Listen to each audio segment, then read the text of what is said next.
Maggio potrebbe rivelarsi un mese fondamentale per la lotta al coronavirus. I dati sono in calo e la campagna vaccinale prosegue a ritmi molto alti.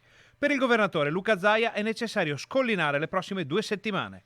La direzione c'è, noi dobbiamo solo fare che attenzione, rispettare le regole e fare in modo di scollinare questo maggio, dopodiché penso che questa direzione di discesa prenderà ancora più velocità.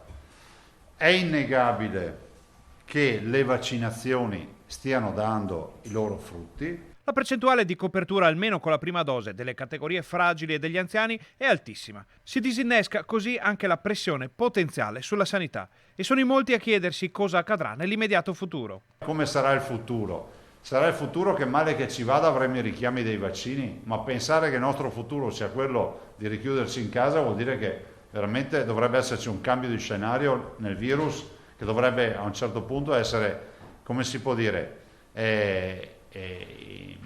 indifferente alla vaccinazione, ma non sarà così.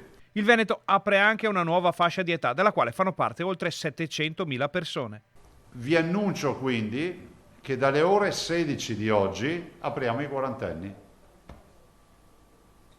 Abbiamo già tutte le agende pronte, è una popolazione, una corte, come si dice, di 742.000 persone. Per chi è più abituato alle nuove tecnologie c'è anche l'app Sanità Chilometri Zero Ricette, dalla quale si può accedere alle prenotazioni online per tutte le aziende sanitarie del Veneto.